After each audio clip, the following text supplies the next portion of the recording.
Bonjour à tous. Dans cette vidéo, on va corriger un CCF de mathématiques, cette fois-ci un CCF de CAP, qui est une épreuve unique au cours du CAP. Il n'y a qu'un seul CCF de maths, donc autant ne pas se rater dessus quand il arrive.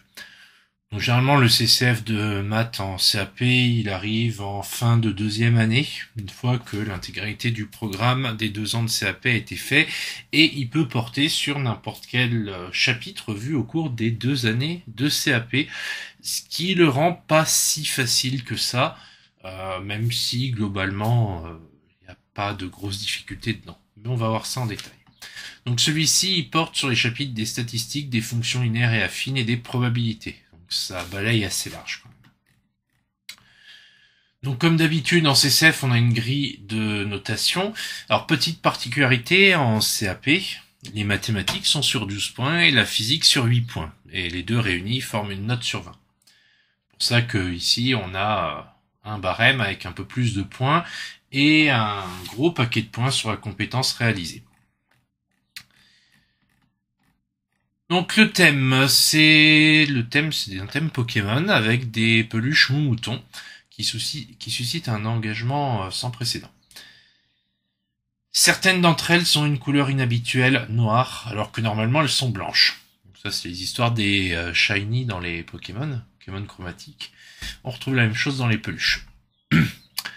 Pour garder la couleur secrète, elles sont emballées dans un carton opaque, ce qui fait que vous pouvez pas savoir à l'avance la couleur de votre peluche.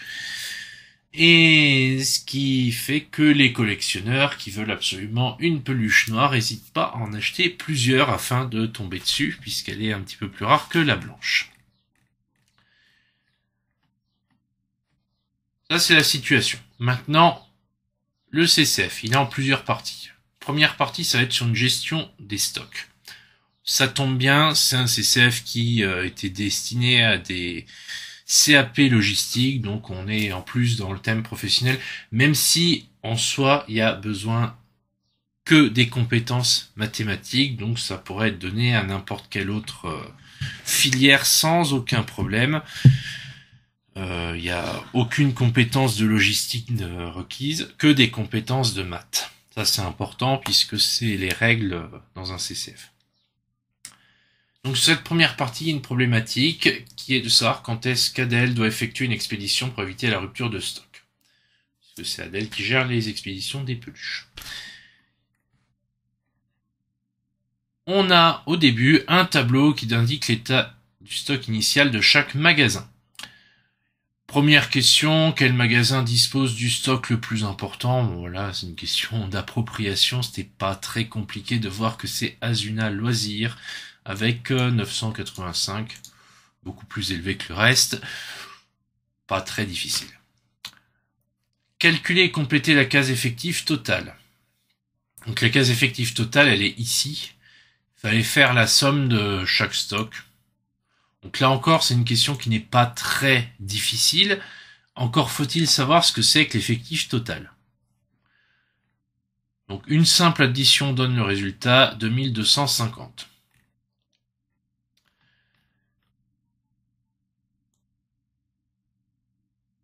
Une fois qu'on a ceci, on trouve ici, on doit, en question 3, calculer les fréquences correspondantes en arrondissant au dixième près, détailler au moins un calcul.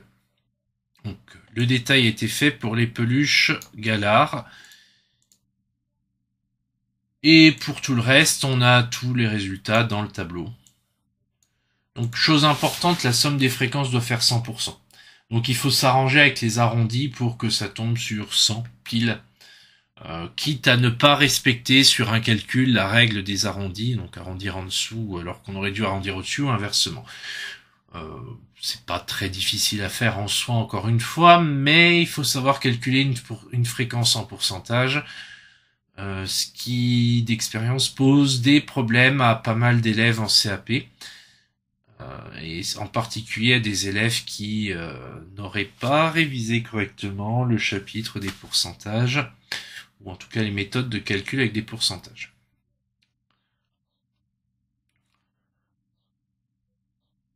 Donc pour la suite, question 4. Il faut recopier les informations du tableau dans un tableur Excel. Puis, au moment de l'appel 1, en présence de l'enseignant, construire avec Excel un diagramme circulaire, un diagramme en bâton représentant la situation. Donc là, on l'a ici. On a le tableau refait dans Excel. Alors bien évidemment, vous mettez les stocks tels quels et vous mettez des formules pour le total et les fréquences. C'est beaucoup mieux. On s'est dit, si ce n'est pas été fait, c'est pas là-dessus que vous serez évalué, mais quand même, faites attention à ça. Après le tracé du diagramme, on sélectionne le tableau, on fait insertion, diagramme circulaire. On a la réponse là directement. Et pour le diagramme en bâton, même chose, sauf qu'on choisit diagramme en bâton. Donc normalement, c'est une formalité à obtenir. Encore faut-il s'être entraîné là-dessus. Mais pour un élève qui a suivi le cursus CAP, a fait l'effort de travailler ces compétences-là, de savoir utiliser un minimum Excel, c'est quelque chose qui ne doit pas poser problème. Pour la suite, on nous dit les peluches Galard vendent en moyenne 40 moutons par jour. Silveroy vend en moyenne 10 moutons par jour. Les jouets Lucie vendent en moyenne 20 moutons par jour. Et Azuna Loisirs vend en moyenne 65 moutons par jour. Quel magasin fera une rupture de stock en premier? Justifiez votre réponse par un ou plusieurs calculs. Donc là, il fallait diviser le stock par le nombre de moutons vendus par jour, et ce pour chaque magasin. Donc on a les 4 calculs ici. Donc il y avait 4 calculs à faire pour justifier la réponse entièrement. Et le magasin dont la valeur obtenue est la plus faible fera sa rupture de stock en premier. Et à ce petit jeu-là, c'est Azuna Loisirs qui sera en rupture de stock en premier, puisque son stock ne durera que 15,15 jours.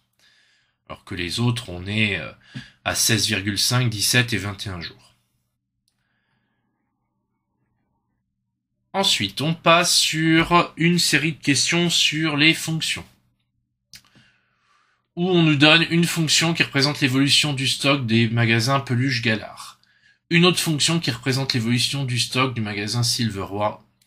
Et on nous demande question 6 et question 7, les expressions des fonctions qui représentent l'évolution du stock du magasin Jouets Lucie et du magasin Azuna Loisirs.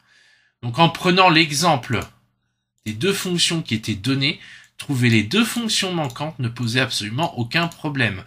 C'est le stock initial moins la quantité vendue par jour multiplié par x. X qui représente le nombre de jours.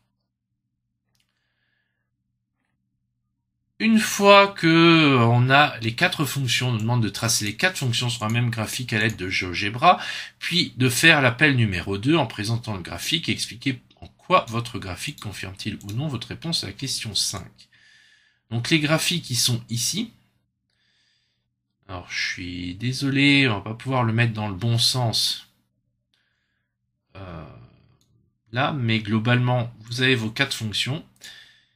Et il faut regarder celle qui arrive à 0 en premier, en l'occurrence la orange. La orange, c'est bien P de X qui représente bien Azuna Loisirs.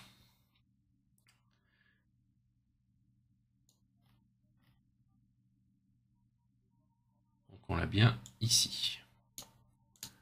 985 moins 65X.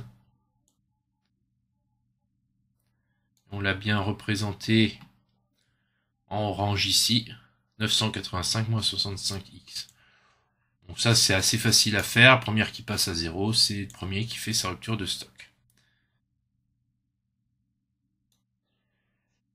Une fois qu'on a ça, on a la 9e question. Sachant que la livraison de peluches aux différents magasins peut prendre jusqu'à 48 heures maximum, répondez à la problématique. Quand Adèle doit-elle effectuer une expédition pour éviter la rupture de stock? Alors 48 heures, ça veut dire qu'il faut expédier au moins 2 jours avant la rupture de stock. Donc ce qui ramène à 13 jours pour Azuna Loisirs, 14 jours pour Silveroy, 15 jours pour Peluche Galard et 19 jours pour Jouets Lucie. Et si elle fait ça, Adèle évitera la rupture de stock pour les 4 magasins. C'est tout ce qu'il y avait à faire, on a répondu à la problématique, on est content. Sauf que quand on arrive là, on n'a pas tout à fait fini, puisqu'il y a une deuxième partie dans ce CCF avec une deuxième problématique. Ou cette fois-ci, on est avec Elvis qui veut absolument un mouton noir.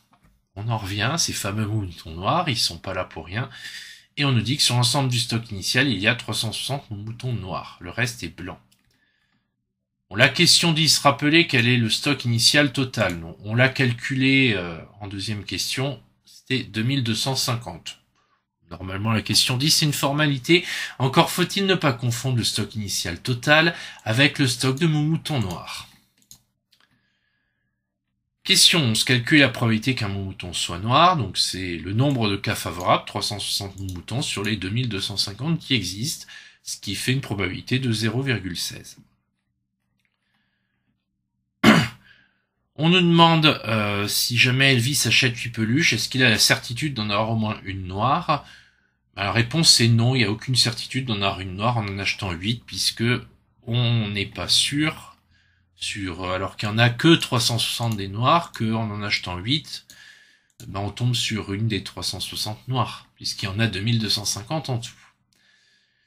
On ne demandait pas de justifier la réponse dans la 12, mais si jamais ce que je viens de vous dire, c'est une justification qui marcherait. La question 13, selon vous, combien de peluches Elvis devrait acheter pour avoir la certitude d'avoir au moins un mouton noir? Justifiez votre réponse par des phrases et ou par un calcul. Donc, ici, on est sur une question qui va nous permettre de répondre à la problématique. La réponse au niveau CAP, on ne peut pas dire autre chose que pour être sûr d'avoir une peluche noire, il faut acheter autant de peluches qu'il y a de peluches blanches, en tout, plus une. Comme ça, on est sûr, sur le total qu'on prend, d'avoir au moins une noire. Parce que si on n'a vraiment pas de chance, on va acheter que des blanches, et une fois qu'il n'y a plus de blanches, si on en achète une de plus, elle sera forcément noire. Donc ce qui veut dire qu'on aurait 2250 moins 360 plus une peluche à acheter, c'est-à-dire 1891. Donc voilà pour ce CCF qui présentait pas de grosses difficultés, mais qui demandait quelques éléments de réflexion.